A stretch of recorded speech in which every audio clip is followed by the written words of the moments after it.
He exposed a secret inside the prison. Minutes later, everything changed. If you're not scared yet, you should be. Subscribe, like, and stay with me, because this story doesn't let anyone walk away clean. The night the truth finally slipped through the cracks of Ridgeview Correctional Facility, the entire prison felt wrong, too quiet, too tense, too aware of itself. Inmates whispered in their cells, guards marched with clipped steps, and the air smelled like metal and cold concrete. Something was about to break. Everyone felt it. The man at the center of it all was Adrian Cole, a quiet, observant inmate who had learned long ago that in prison, information was both currency and danger. He'd served 6 years for nonviolent fraud, but Ridgeview had changed him. He'd witnessed things that didn't match the smiling public statements or the polished reports that came out of the facility. Over several months, Adrian had started secretly documenting everything he saw: hidden exchanges between officers and inmates, unauthorized contraband entering through supply gates, and late-night meetings where certain guards disappeared into blind spot hallways with inmates who never talked again. It wasn't paranoia. It wasn't rumor. It was real, and he had proof. But the moment everything shifted was the afternoon he was escorted into the visitation room. Sitting on the other side of the glass was a state investigator who introduced herself only as Miss Harper. She didn't smile. She didn't blink much. She spoke calmly. "We received your message. You said you had information on internal misconduct. Is that correct?" Adrian swallowed hard. He had expected fear, maybe regret, but instead he felt something worse: certainty. If he stayed silent, more people would get hurt. If he spoke, his life would change forever. "Yes," he whispered. "I have proof." He slid a folded note under the divider. Names, dates, locations. Enough to force an internal audit. Enough to make the wrong people furious. Harper read it once, twice, then slipped it into her folder without expression. "Thank you, Mr. Cole. We'll be in touch soon." She stood, left, and the guards escorted Adrian back to his unit. He didn't realize it then, but that was the last normal moment he would ever know. That evening, something strange happened. Officers started moving through the tiers faster than usual. Radios buzzed more frequently. Someone in D Block said he saw the warden's car return after hours. And then, without warning, the doors clanged shut and a voice announced over the loudspeaker: "Ridgeview is now on temporary lockdown. All inmates secure in place." Lockdown wasn't unusual. But the timing was. Word spread quickly. "They know," someone whispered through the vents. Somebody talked. By nightfall, investigators were swarming the administrative building, questioning officers one at a time. The guards who normally strutted through the tiers with swagger now kept their heads low. The inmates sensed the shift like animals before a storm. Inside his cell, Adrian kept pacing. He felt eyes everywhere. He didn't know which guards he could trust, maybe none. Around 11 p.m., the hallway lights flickered. Footsteps echoed outside his door. Slow, deliberate, measured. 2 officers stopped in front of his cell. Not the usual shift. These men never worked the night watch. "Cole," one of them said quietly, "wake up." "I'm already awake," Adrian replied. "We need you to come with us." "Why? What's going on?" Neither answered. They unlocked his door, and he stepped into the hallway, heart hammering. The prison was too quiet. Dangerously quiet. They led him past the medical wing, past the showers, and toward a section of the prison sealed off months ago for construction. No cameras. No traffic. No witnesses. Adrian froze. "Why are we here?" One officer finally spoke, his tone low and unreadable. "You made some accusations today." Adrian's blood ran cold. "We just want to understand why." The second officer reached for the door. A thick, metal door. One he had never seen open. Something inside Adrian screamed to run. But there was nowhere to go. The door groaned as it opened. And behind it, hidden in the dark, was something he was never meant to see.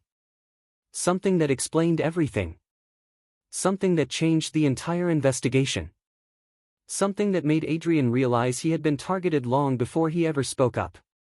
What was inside that room was the one thing Ridgeview Correctional Facility had spent years trying to bury, and someone had gone to extreme lengths to make sure it stayed buried. When the officers pushed him forward and the lights snapped on, Adrian's breath caught in his throat. Because what he saw inside that room changed everything, the room that was never supposed to be found. The light in the hidden room flickered to life with a humming buzz, revealing a space that did not belong in any correctional facility. Adrian's eyes adjusted slowly, and when they did, his breath hitched in disbelief. It wasn't a torture chamber, or a stash of contraband, or even a secret office. It was far stranger than that. The room looked like a makeshift command center, a narrow concrete space outfitted with outdated monitors, stacks of unlabeled folders, and a metal desk covered in coffee-stained reports. But what froze Adrian wasn't the clutter. It was the screens. 6 monitors.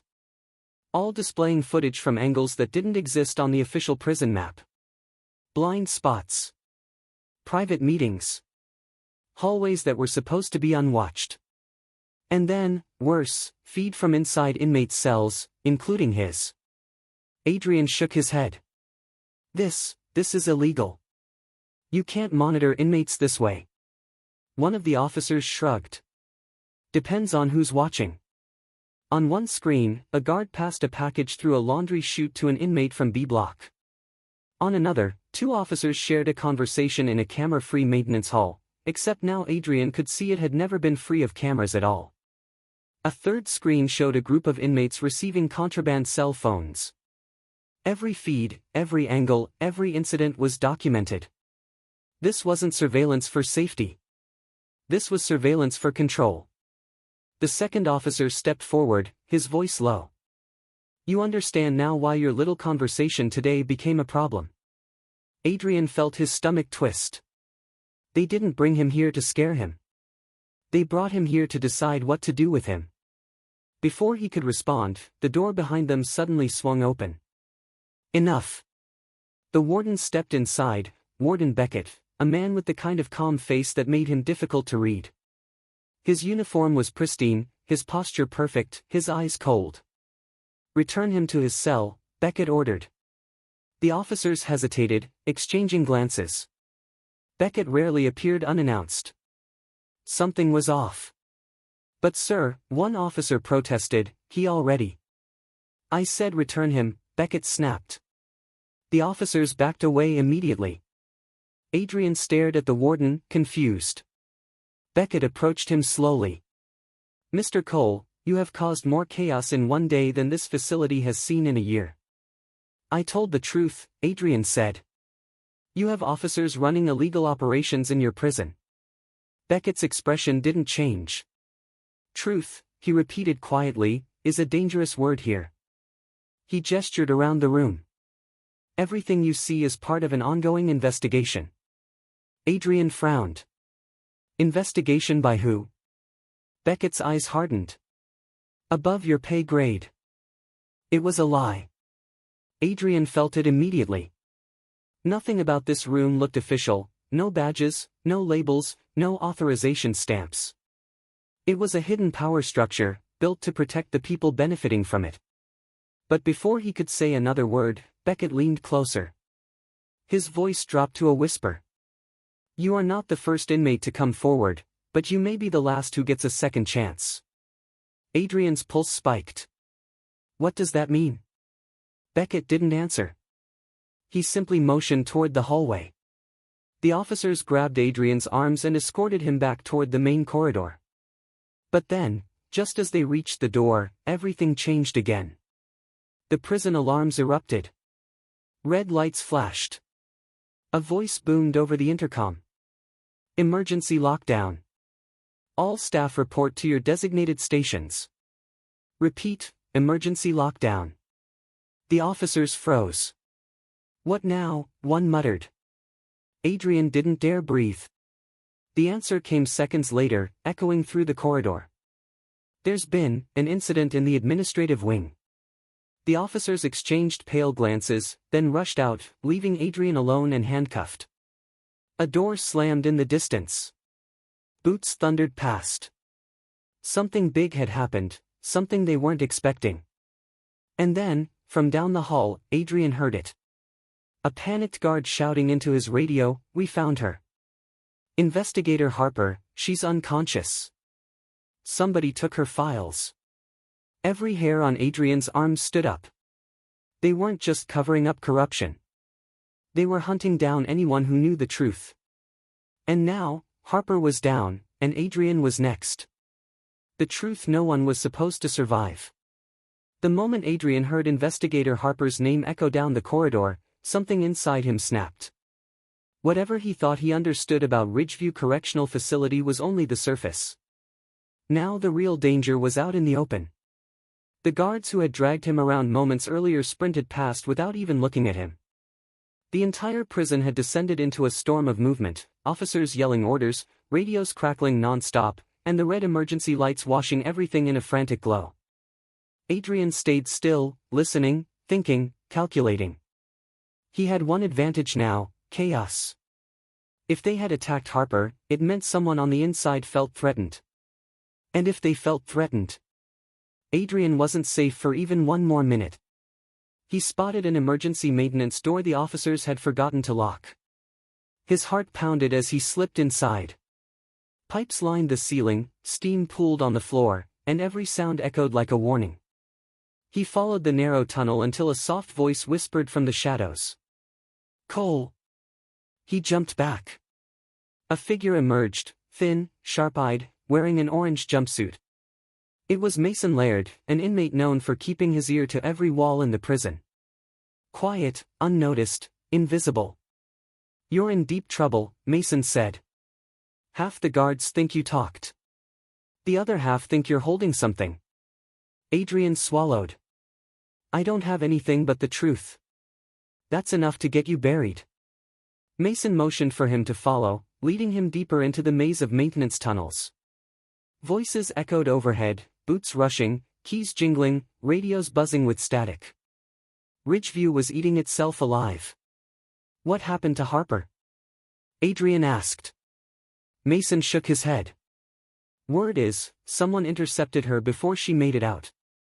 She's alive, but barely. And whatever she found, it's gone." Adrian felt cold. He thought exposing the corruption would trigger a proper investigation. Instead, it triggered a war. Mason stopped at a grate and crouched. "Look," he whispered. Through the metal slats, Adrian could see the administrative wing below, guards swarming like angry hornets. Warden Beckett stood at the center, face tight with barely controlled fury.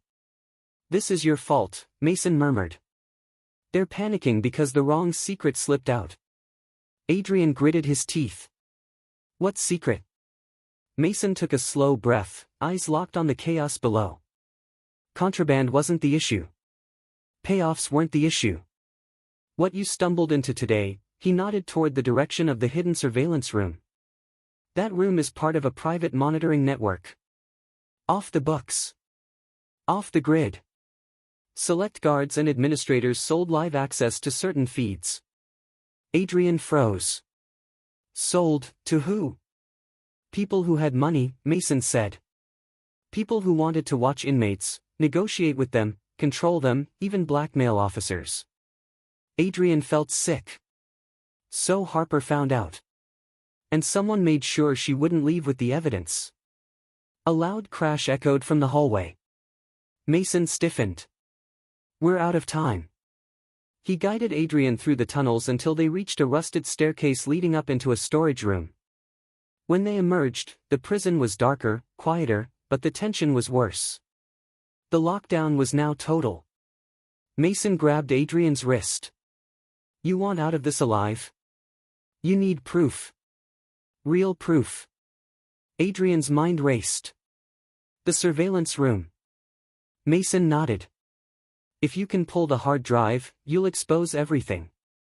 They crept back toward the restricted wing, each step a gamble. When they reached the door of the hidden room, Mason kept watch while Adrian slipped inside. The monitors still glowed, frozen on their last feeds.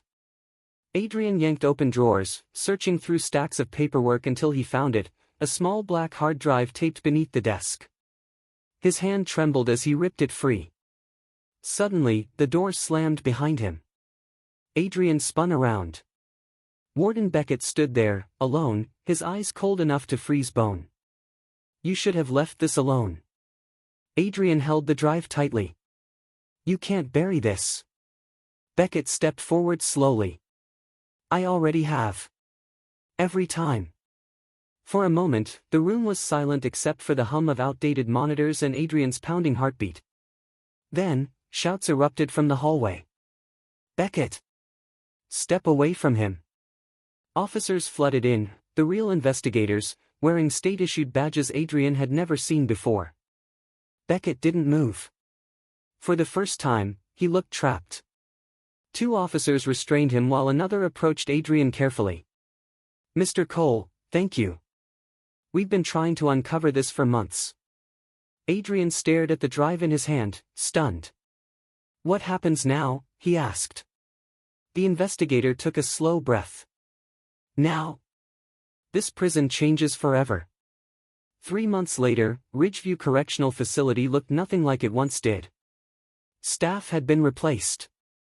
Investigations were ongoing. Adrian was transferred to a safer facility, no longer targeted but still watching his back. And then, one morning, he received an anonymous letter. Inside was a single line. "There were more rooms than the one you found." Adrian stared at it, heart sinking. The case was far from over. The truth he exposed was only the beginning. If you thought this story was intense, you're not ready for what comes next. Hit subscribe so you don't miss it.